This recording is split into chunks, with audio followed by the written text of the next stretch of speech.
पूरी वाली दुकान तो नहीं है ना, वो फर्टिलाइजर के सामने। साहू बोलता है। क्या बोलते हैं उसको? साहू की दुकान है वो फर्टिलाइजर की। तब उसको खिड़की के पीछे रखती थी, वो नहीं किया। फिर हमें से कोई complaint.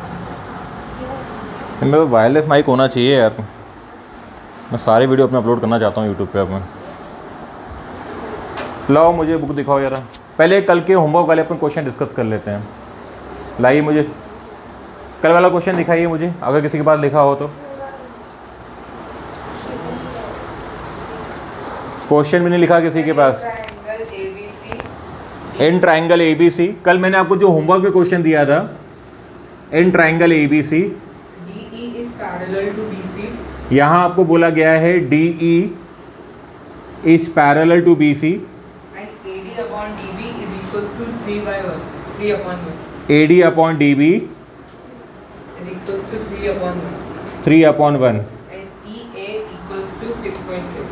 AE equal to 6.6.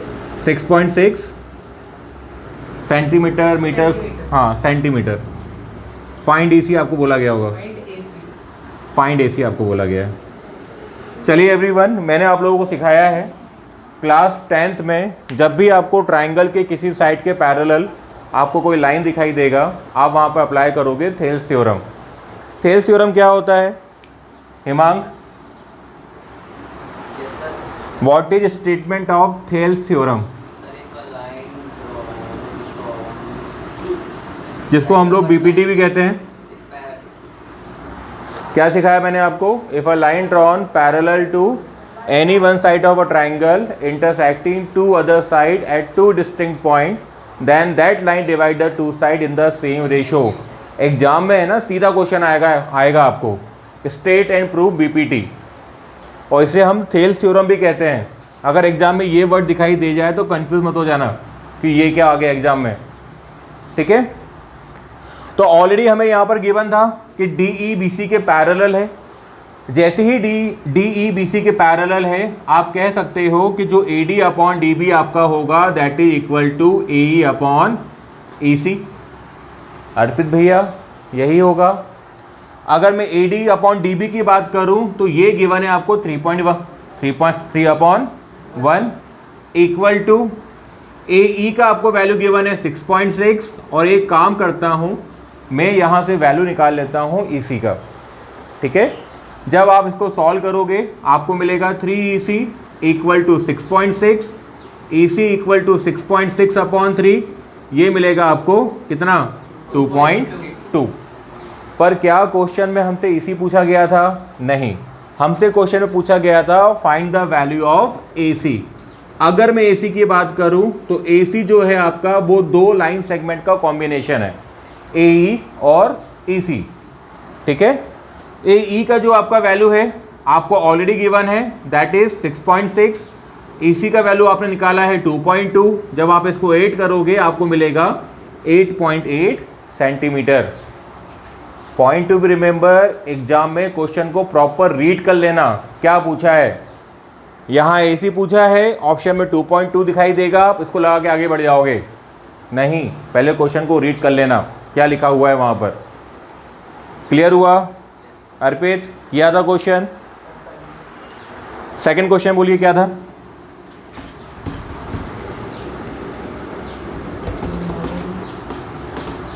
In triangle ABC, in triangle ABC, DE is parallel to AB. चलो DE is parallel to AB. AB, okay, DE is parallel to AB ना। चलो यहाँ पर बोला गया है DE is parallel to AB। आगे AD equals to 2x. AD equal to 2x. 2x। चलो DC equals to x plus 3. फिर से बोलिए। DC equals to x plus 3. ठीक है, DE equals to 2x minus 1. 2x minus 1, CE equals to x. यही आपको given है। Now everyone, यहाँ पर आपको बोला गया है कि जो आपका साइड DE है वो AB के पैरेलल है। अगर पैरेलल है तो आपको मालूम है बाय द बीपीटी, जो आपका देखो जब आप बीपीटी अप्लाई करते हो ना, आपका जो डायरेक्शन होना चाहिए सेम होना चाहिए। अगर आप यहाँ से एडी ले रहे हो तो यहाँ से बीई लोगे, अगर यहाँ से सीडी ले रहे हो तो यहाँ से आप सीई लोगे, ठीक है। तो मैं यहाँ से ले रहा हूँ, आप एग्जाम में लिखोगे since DE is parallel to A B, therefore जो आपका AD अपॉन DC होगा that is equal to CE upon EC। Clear है। और यहां पर रीजन लिखोगे बाय BPT। इतना क्लियर हुआ आप लोगों को एवरीवन। अगर मैं यहां पर वैल्यू पुटअप करूं, AD का जो आपका वैल्यू है वो है 2x, DC का जो आपका वैल्यू है वो है आपका x प्लस 3, CE का जो आपका वैल्यू है सर वो BE, कौन सा, वो जो ऊपर लिखा है CE है, वो जो CE है वो BE। सॉरी यहाँ आपका BE आएगा। BE का जो आपका वैल्यू है वो है आपका यहाँ पर 2x माइनस 1, और EC का जो आपका वैल्यू है वो यहाँ पर है आपका x। क्लियर है। नाउ वेरी सिंपल, अब क्या करोगे यहाँ पर आप क्रॉस मल्टीप्लिकेशन। जब क्रॉस मल्टीप्लिकेशन करोगे तो 2x का मल्टीप्लाई आपका x के साथ होगा और x प्लस 3 का मल्टीप्लाई आपका 2x माइनस 1 के साथ होगा। क्लियर है। जब मैं इसको आगे सॉल्व करूंगा तो ये मिलेगा आपको 2x स्क्वायर।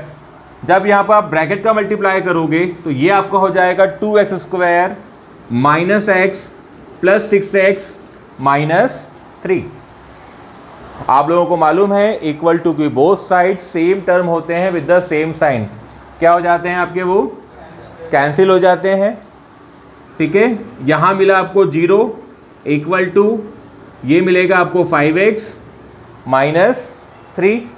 आप माइनस 3 का साइड ट्रांसफ़र करोगे तो यहाँ मिलेगा, अच्छा मैं इसका साइड ट्रांसफ़र कर देता हूँ, minus 5x equal to minus 3, minus 3 upon minus 5, आपको x का वैल्यू मिलेगा 3 अपॉन 5। एवरीवन, क्या यही आया था आप लोगों का? बस इतने ही क्वेश्चन थे, ये क्वेश्चन हो रहे हैं। क्लियर हुआ? अच्छा एवरीवन, एक बात याद रखना, वैसे मैं आपको क्वेश्चन आगे करवाऊंगा, ठीक है। अगर ये ट्राइंगल गिवन है आपको, ठीक, और अगर आपको कभी इस साइड का, सपोज ये आपका एक साइड है और ये आपका एक साइड है, इन दो साइड के रिलेशन में अगर कभी आपकी बात हो ना, तो आप यहाँ पर बीपीटी अप्लाई नहीं करोगे। हम लोग आगे डिस्कस करेंगे, ठीक है।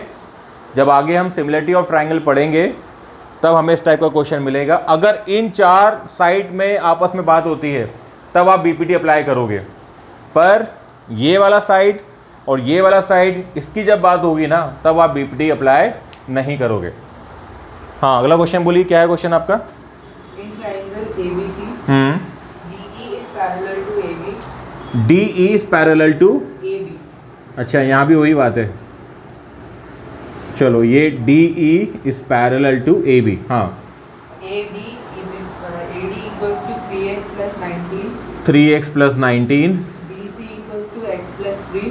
BC DC equal to x plus 3। हाँ, और BE equals to 3x plus 4। and CE equals to x। क्यों? उसने अकेले ने क्वेश्चन किया है, बाकी लोगों ने क्वेश्चन नहीं किया है। किया है तो बोलो ना, कितना आंसर आया इसका? सभी का 2 आया है। हाँ। निखिला ने तो किया ही नहीं है। हाँ, अपन तो बहुत समझदार हैं, हमारे पास तो समय ही नहीं करने का, क्वेश्चन करने का। क्यों निखिला? मुझे 80 आउट ऑफ 80 चाहिए, मैं नहीं जानता, 100 आउट ऑफ 100। इस बैच में कम से कम मुझे 10 बच्चों का चाहिए, 12 बच्चों का बैच है, 10 बच्चे के 100 आउट ऑफ 100 आना चाहिए, तब बात है। 2 ले आओगे आंसर? मालवी जी, नहीं आया आपका? 100 आउट ऑफ 100 लेके नहीं आ पाओगे? नहीं लेके आ पाओगे? हाँ या ना बोलो? ट्राई क्या करूँगा, ला पाओगे? सीधे बोलो, आ सकते हैं। मैथ्स में ही आपके आ सकते हैं, और मैथ्स में बहुत सारे बच्चों के 100 आउट ऑफ 100 आते हैं,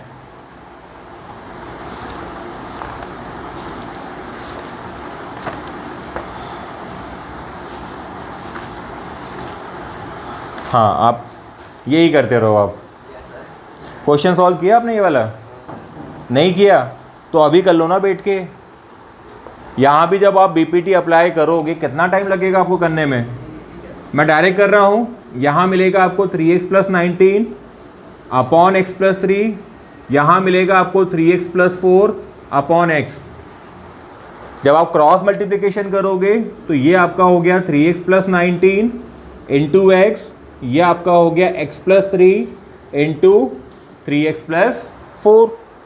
अब दो ब्रैकेट का मल्टीप्लिकेशन करना है, आता है करना? जब मल्टीप्लाई करोगे 3x² + 19x, 3x² + 4x + 9x + 12। ध्यान से देखो, 3x² से 3x² आपका कैंसिल हो गया।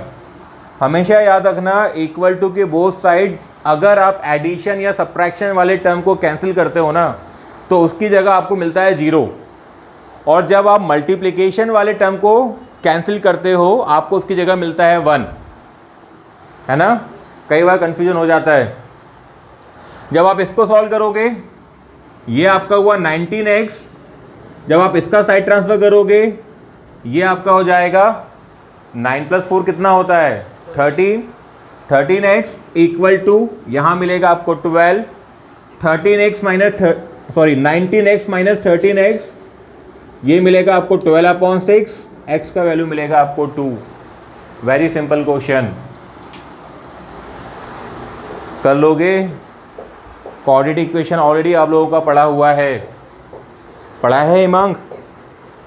क्या होता है क्वाड्रेटिक इक्वेशन, कैसे डिफाइन करोगे? और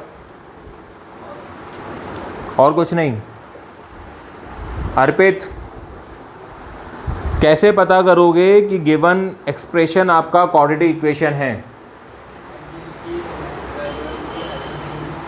बस यही होगा, इक्वल टू में 0 भी हो। अच्छा, आप बताइए। देखो, हम लोगों ने ऑलरेडी चैप्टर 4 में पढ़ा है क्वाड्रेटिक इक्वेशन का जो स्टैंडर्ड फॉर्म होता है वो होता है ax² + bx + c = 0 and a is not equal to 0। x² का कोफिशिएंट कभी भी 0 नहीं होना चाहिए। मैंने निखिला से पूछा 0 × x² + 5x + 6, निखिला इसका डिग्री क्या है? डिग्री क्या है इसका? हाँ, डिग्री 1 है पक्का? शिवी, ऐश्वर्य, अर्पित, हिमांग, क्यों नहीं? पर यहाँ पर देखो, जो आपका टर्म है ना, हमारे पास जो डिग्री का डेफिनेशन होता है वो होता है highest power of the variable, ठीक है, ऑफ द टर्म। यहाँ पर ये टर्म 0 है आपका। आप चाहो ना तो मन से यहाँ पर 0 × x³ भी लिख सकते हो, तो क्या आपका डिग्री 3 हो जाएगा? नहीं, यहाँ पर जो आपका डिग्री होगा वो होगा 1। क्लियर? और क्या ये पॉलिनोमियल है अर्पित? क्यों नहीं है? मैंने क्या पूछा, क्या ये पॉलिनोमियल है? पॉलिनोमियल है। क्या ये क्वाड्रेटिक है? नहीं। ठीक है, क्वेश्चन को प्रॉपर पढ़ना। ये पॉलिनोमियल है। पॉलिनोमियल क्या होता है निक्की? और अगर 1 टर्म हो तो पॉलिनोमियल नहीं होगा। अच्छा, Shivi, what is definition of polynomial? अबे क्लास 9 से पढ़ते आ रहे हो। अर्पित, व्हाट इज पॉलिनोमियल? अरे मैंने आपको लिखवाया भी था, सिखाया भी था। It is mathematical expression which contain 1 और more than 1 term and variable power should be a whole number। ठीक है, ईयर 2020 सीधे क्वेश्चन आपको आया था एग्जाम में। बताइए इसमें से कौन सा पॉलिनोमियल है? ठीक है, आपका चैप्टर पॉलिनोमियल है, वो कुछ भी पूछ सकता है आपसे, 9th का भी पूछ सकता है। तो ये मत सोच के जाना कि 2.1 2.2 पॉलिनोमियल ख़त्म हो गया। वो आपने PT1 में देख लिया कितने क्वेश्चन आपके बुक में से आते हैं। ठीक है, कंसेप्ट पे फोकस करो, बेसिक पे फोकस करो। ठीक है। निक्की, अगर कोई पूछेगा पॉलिनोमियल क्या होता है, क्या बताएंगे आप? विच हैज वन और more than one term and where variable power should be a whole number. Whole number क्या होता है अर्पित? मैं वीडियो यूट्यूब पर डालने वाला हूँ, है ना, और सीधे पेरेंट्स को फॉरवर्ड करूँगा मैं। 0 1 2 3 4, ठीक है, जो 0 से स्टार्ट होते हैं। और मैंने आपको सिखाया है, चाहे नेचुरल नंबर हो, चाहे होल नंबर हो, चाहे इंटीजर हो, इन तीनों के अपॉन में क्या आता है? 1 आता है। माइंड अच्छा है, 35 मार्क्स लेकर आए हो आप साइंस में, 40 ला सकते हो आप भी। मैक्सिमम यहाँ पर सभी लोगों के 80% मार्क्स तो आए हैं। आपके भी 31 आए हैं, आपके भी 31 आए हैं, 32 है ना, गर्ल्स में भी सभी के 32 के अबव हैं। मैं 31.5 वो सोचते ही बड़ा नहीं है ना, वो क्या करें, वो उसका माइंड ही बिल्कुल छोटा सा है उसका बिल्कुल। ऐसा नहीं कि 10th क्लास है पूरी जान लगा दे, साथ में जो आ रहा है ना, चंटू, उससे आगे बढ़ जाए। चंटू बंटू, कौन है चंटू, कौन है बंटू? अच्छा, ये चंटू है, वो बंटू है, ये चंटे सही चंटू है। हाँ, वाह यार, मूवी तो आप लोगों को याद रह जाती है। चलिए, वेरी इंपॉर्टेंट क्वेश्चन 6.2 का क्वेश्चन नंबर 9 देखिए। Very important question. क्वेश्चन में आपको बोला गया है ABCD is a trapezium. Trapezium क्या होता है? It is a type of quadrilateral in which one pair of sides are parallel. Diagram सही बनाना। क्वेश्चन में क्या बोला गया है? AB is parallel to DC। तो ये लिखा मैंने AB, यहां C होगा और यहां D होगा, उल्टा मत लिख देना, क्वेश्चन नहीं हो पाएगा फिर आपसे। AB is parallel to DC, है ना, क्लियर है। आगे आपको बोला जा रहा है and it's diagonals intersect each other at the point O। भैया ये मैंने बनाया डायगोनल, सभी को मालूम है डायगोनल क्या होते हैं, बताने की जरूरत तो नहीं है मुझे, है ना। ये आपका हो गया पॉइंट O, ठीक। शो दैट, टू प्रूफ, आपको क्वेश्चन में प्रूफ करना है AO upon BO equal to CO upon DO, ठीक है।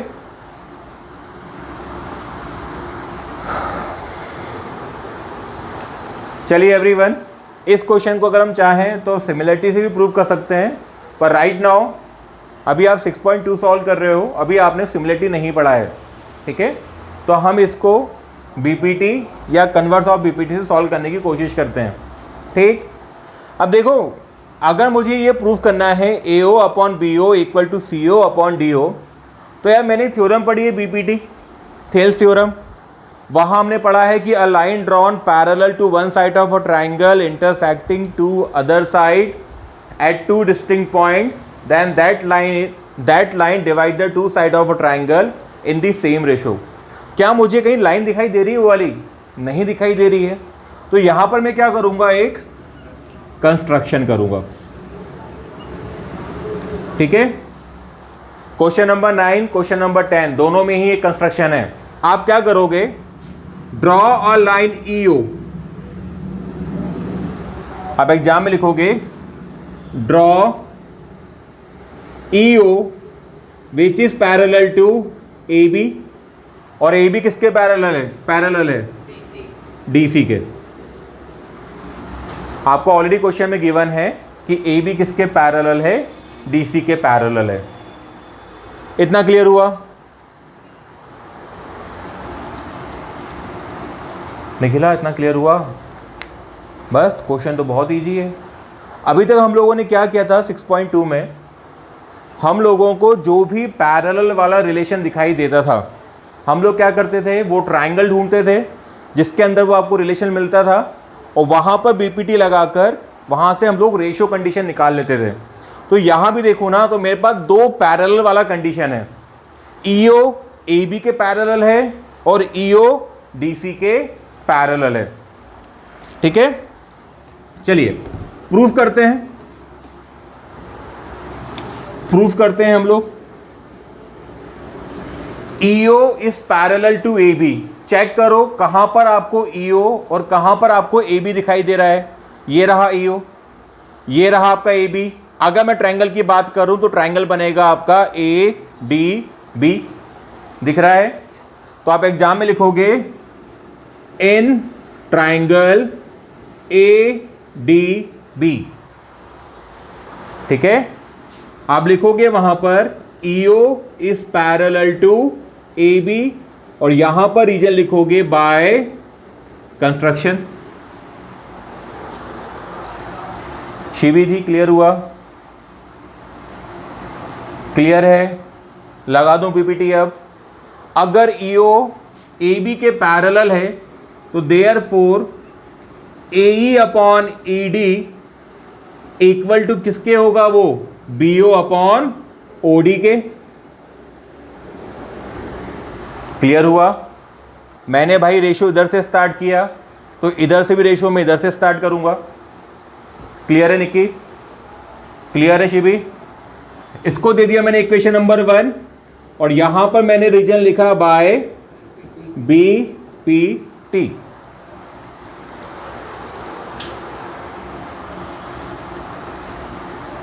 और हमारा जो ईओ है और किसके पैरेलल है, वो डीसी के पैरेलल है। चेक करो ईओ और डीसी किस ट्रायंगल में आपको दिखाई दे रहा है, तो ये आपको दिखाई देगा ए डी सी में। तो अगेन इसके नीचे आप एग्जाम में लिखोगे in triangle A D C. आप एग्जाम में लिखोगे E O is parallel to D C. यहां पर आप रीजन लिखोगे बाय कंस्ट्रक्शन। आपका हो गया। अगर ईओ डीसी के पैरेलल है तो देयरफॉर जो आपका एई अपॉन ईडी होगा इक्वल टू, ध्यान से देखो मैंने ट्रायंगल लिया है ए डी सी। ये वाला जो लाइन सेगमेंट है ना, ये आपका डिवाइड होगा। तो ऊपर वाला पार्ट क्या है यहां पर आपका AO, नीचे वाला पार्ट क्या है आपका यहां पर OC। तो यहां पर क्या लिख दूं मैं, AO अपॉन OC। ये आपका हो गया इक्वेशन नंबर 2।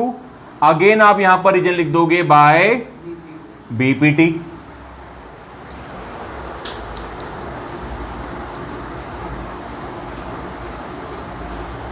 समझ में आ रहा है अर्पित? पक्का? आंख ठीक है आपकी? निखिला आगे क्या करेंगे अब क्वेश्चन में, हम कंपेयर कर देंगे। कैसे कंपेयर करेंगे? बिकॉज इक्वेशन 1 इक्वेशन 2 दोनों के ही LHS पार्ट इक्वल हैं, तो हम दोनों के RHS पार्ट को कंपेयर कर सकते हैं। क्लियर? समझ में आया इतना? तो आप एग्जाम में लिखोगे from equation 1, from equation 1 and equation 2, दोनों ही इक्वेशन का जो LHS पार्ट था वो सेम है। तो क्या होगा, दोनों ही इक्वेशन के RHS पार्ट को हम क्या कर सकते हैं, कंपेयर कर सकते हैं। ठीक है, हमें ये रिलेशन हमें मिल गया। बट हमें प्रूफ क्या करना था, AO अपॉन BO। भाई यहां पर तो AO अपॉन OC आया है, पर अगर मैं ध्यान से देखूं तो मैं यहां पर इन टर्म का साइड ट्रांसफर कर सकता हूं। ठीक है, अगर आप चाहो तो BO को AO के डिनोमिनेटर में भेज सकते हो और OC को न्यूमरेटर में आप भेज सकते हो, और यही आपको क्या करना था, प्रूफ करना था। यह आपका हो गया हैंस प्रूफ। सिंपल क्वेश्चन है, इंपॉर्टेंट क्वेश्चन है, पूछा जाता है एग्जामिनेशन में। क्लियर? मैं क्वेश्चन फिर से एक्सप्लेन कर देता हूं। यहां पर बोला गया था कि ए बी सी डी एक ट्रेपेजियम है। ट्रेपेजियम जब भी गिवन होगा आपको ये गिवन होगा कि कौन सा साइड आपका पैरेलल है। तो यहां पर जो आपका साइड पैरेलल था A B parallel to D सी।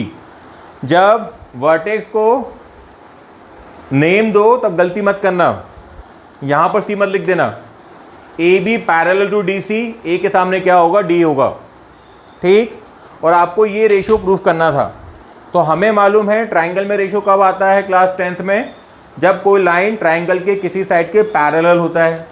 यहाँ तो हमें कोई लाइन दिखाई दे नहीं रही थी, तो हमने क्या किया, यहाँ पर एक कंस्ट्रक्शन किया। ठीक है, हमने एग्जाम में लिखा draw E O parallel to A B.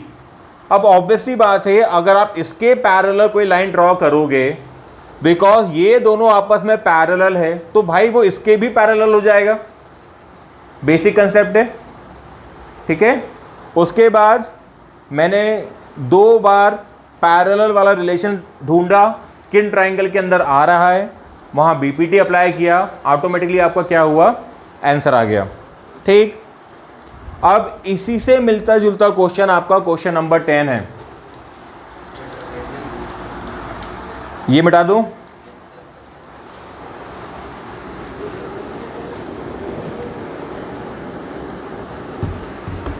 Question number 10। Question number 10 में आपको ये बोला जा रहा है, डायग्राम आपका सेम रहेगा। ठीक है, आपको यहां ये बोला जा रहा है, गिवन है आपको यहां पर A O upon B O equal to C O upon D O. ठीक है, ये आपको क्वेश्चन में गिवन है। एंड टू प्रूफ आपको यहां पर ये प्रूफ करना है A B C D is a trapezium. A B C D is a trapezium. Clear है? देखो, अगर आपको ट्रेपेजियम प्रूफ करना है ना, तो क्या करना पड़ेगा आपको, 1 पेयर ऑफ साइड को आपको पैरेलल प्रूफ करना पड़ेगा। ट्रेपेजियम क्या होता है, 1 पेयर ऑफ साइड आपका पैरेलल होता है और 1 पेयर ऑफ साइड आपका नॉन इक्वल होता है। ठीक, तो यहां पर हम लोग क्या करेंगे, रिवर्स अप्रोच लेकर चलेंगे। पिछले क्वेश्चन में हमने क्या किया था, ईओ को ए बी के पैरेलल बताया था, और जब मैंने इसको ए बी के पैरेलल बताया था तो वो डी सी के पैरेलल ऑटोमेटिक हो गया था, क्योंकि वहां पर आपको गिवन था। इस क्वेश्चन में हम लोग क्या करेंगे, हम लोग स्टार्टिंग में ये मानेंगे कि ईओ जो है ना वो ए बी के पैरेलल है, और किसी तरीके से अगर मैं ये प्रूफ कर दूं कि ईओ डी सी के भी पैरेलल है, तो ये दोनों आपस में क्या प्रूव हो जाएंगे, पैरेलल प्रूव हो जाएंगे। अप्रोच क्लियर हुआ?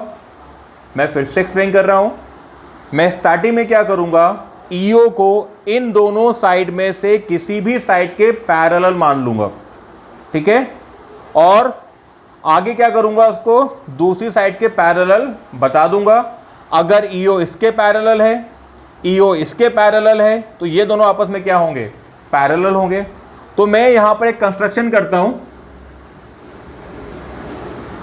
ठीक है, आप एग्जाम में लिखोगे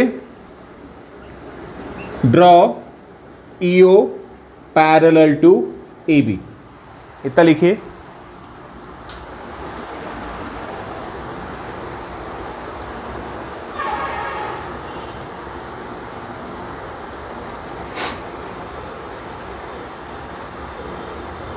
हाँ, आप ड्राइंग बना लो, एक काम करो, क्वेश्चन मत सॉल्व करो। अबे यहाँ कौन सा नंबर दिखाई दे रहा, देखो, क्या ओ से ओ को काट देगा, ए से डी को काट देगा 4 टाइम, फिर क्या डिवाइड कर रहा था, 3 को 100 से डिवाइड कर रहे थे। तो सर उसमें इतना लंबा सोचने की क्या जरूरत है आपको, 0.03 आपको आंसर मिलेगा। अगर 3 को 100 से डिवाइड करोगे तो 0.03 तो आपको आंसर मिलने वाला है। हाँ जी, अरे वाह यार, थीसिस लिख दो आप, तो एक काम करो, कि जब हम 100 को 3 से डिवाइड करेंगे तो हमें non terminating and recurring number हमें मिलेगा। सर मैंने सोचा था एक बैंक रॉबरी हुई जिसमें उन्होंने 100 करोड़ लूट गए तो उसको 3 लोगों में बांटना है। 100 करोड़ उसमें से जो 1 करोड़ बच जाएगा वो मेरे को दे देना लाकर। नहीं सर वो भी उसको बांटेंगे, फिर उसमें से जो 1 लाख बचेगा वो भी उसको बांटेंगे, फिर 1000 बचेगा वो भी उसको बांटेंगे। वाह यार, कुछ अच्छा सोच ले। बैंक रॉबरी करने जा रहा है। 20,000 से 7,000। लिख लिया यहाँ तक? वैसे कौन सा बैंक लूटा था आपने? Sir Swiss bank. अरे वहाँ तक जाने के लिए पहले पढ़ाई करनी पड़ेगी, पहले पढ़ाई कर ले उतनी। स्विट्जरलैंड जाने के लिए ना पासपोर्ट बनवाना पड़ेगा, टिकट कटवानी पड़ेगी, है ना, उसके लिए पढ़ाई करनी पड़ेगी हमें पहले। सर इंडिया का पासपोर्ट चलता है और नहीं, पासपोर्ट चलता है पर वीज़ा तो वो देंगे ना आपको। तो सर बिना वीज़ा के भी जा सकते नहीं जा सकते सर, सर। नहीं जा सकते हो। सिंगापुर का? सिंगापुर जाने के लिए भी आपको वीज़ा चाहिए। सिंगापुर तो छोड़ो, आपको पाकिस्तान जाने के लिए भी वीज़ा चाहिए। सर बस नेपाल आपका हो गया है जहाँ आपको वीज़ा नहीं चाहिए जाने के लिए। बांग्लादेश में भी आपको वीज़ा चाहिए, भूटान में भी नहीं लगता है ना। सर तो वो क्या बोलते हैं कि आप इतने पासपोर्ट से इतनी कंट्रीज में ट्रैवल, मतलब एक पासपोर्ट है। कई कंट्री आपको वीज़ा दे देगी। वीज़ा क्या होता है? आपका परमिशन होता है, और कई कंट्री आपको नहीं देगी। अमेरिका का वीज़ा लेके दिखाओ, नहीं देंगे आपको, वो नहीं देना उनको। फोकट लोगों को वो इंटरटेन करते ही नहीं है। वो उसके लिए वैलिड रीजन वैलिड रीजन होना चाहिए। सबसे ज़्यादा टफ होना है, सबसे ज़्यादा टफ है जाना अमेरिका। वो आपको वीज़ा देंगे ही नहीं। भले हाँ, घूमने तो अपने देश में घूम लो, वहाँ घूम के क्या करोगे? पढ़ने जाना है। पढ़ने जा रहे हो तो उस लेवल का एग्ज़ाम निकालो। भाई देखो, हर चीज़ के लिए पैसा चाहिए। अब क्वेश्चन पर हम लोग फोकस करते हैं, है ना। चलो, हमने अभी कंस्ट्रक्शन किया था, ईओ पैरेलल है ए बी के। तो पहले मैं वो ट्राइंगल लेता हूँ। आप लिखोगे in triangle A D B, A D B, clear. E O parallel to A B, यहां लिखोगे आप बाय कंस्ट्रक्शन। लिखा। शिबी जी, अगर ईओ ए बी के पैरेलल है तो आपका रेशो कंडीशन क्या बनेगा? A E upon E D equal to B O upon O D. इसको दे दिया आपने इक्वेशन नंबर 1, और यहां पर आपने रीजन लिखा बाय बीपीटी। इतना क्लियर हुआ? बट किंतु परंतु क्या गिवन है आपको क्वेश्चन में? यहां पर आपको गिवन है यहां पर A O upon B O equal to C O upon D O. D O बोलो या ओडी बोलो, बात एक ही है। ये आपको क्या है क्वेश्चन में गिवन है। अब मैंने देखा इक्वेशन 1 में जो आरजेएस साइड है ना, वहां पर आपका बी ओ अपॉन ओडी है। यहां नीचे तो ओडी है, ये बी ओ को मैं ऊपर ले जाता हूं, तो यहां से मुझे क्या मिलेगा? यहां से मुझे मिलेगा A O upon O C equal to B O upon O D बोलो डी ओ बोलो, बात एक ही है। क्लियर हुआ? ये आपका हो गया इक्वेशन नंबर 2। अब आपको मालूम है दो इक्वेशन के अगर वन पार्ट आपस में इक्वल होते हैं तो उनके अपोजिट पार्ट भी क्या होते हैं? आपस में इक्वल होते हैं। यहां पर बी ओ अपॉन ओडी लिखा है, यहां भी बी ओ अपॉन ओडी लिखा है, तो ये दोनों क्या होंगे? आपस में इक्वल होंगे। आप एग्जाम में लिखोगे फ्रॉम इक्वेशन 1 एंड इक्वेशन 2, ठीक है। ये आपका हो जाएगा A E upon E D equal to क्या होगा? A O upon O C. ये आपका हो जाएगा इक्वेशन 3। इतना राइट डाउन करिए।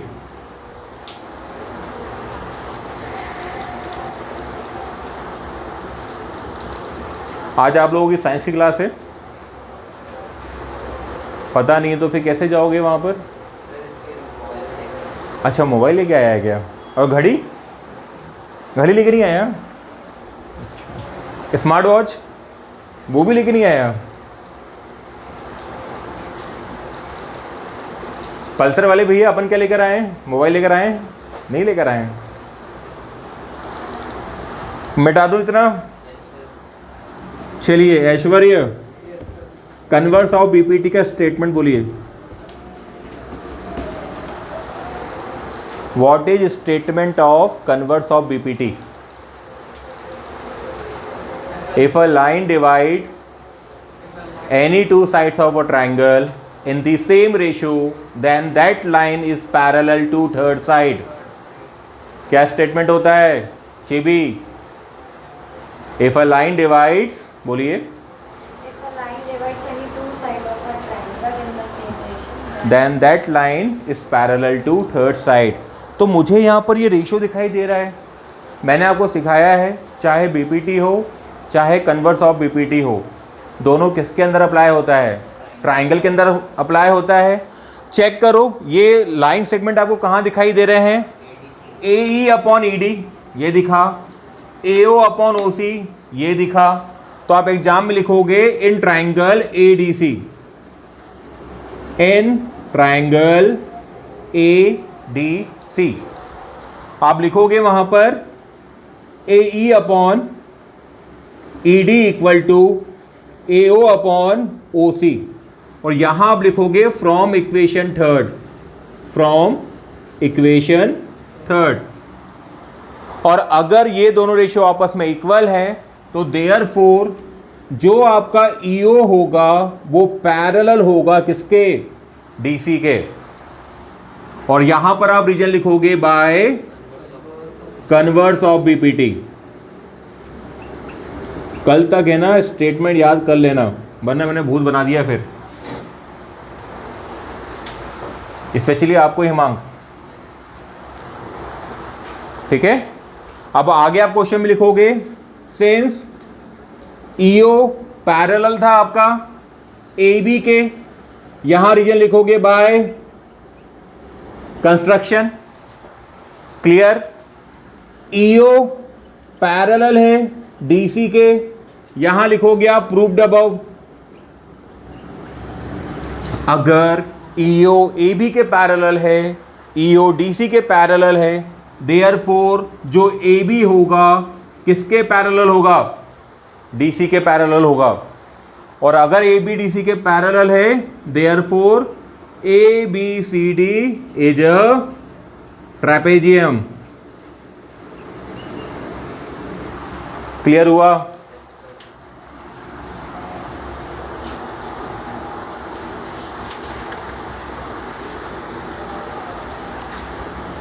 चलिए सभी लोग अपनी कॉपी में बीपीटी का प्रूफ मुझे एक बार करके दिखाएं।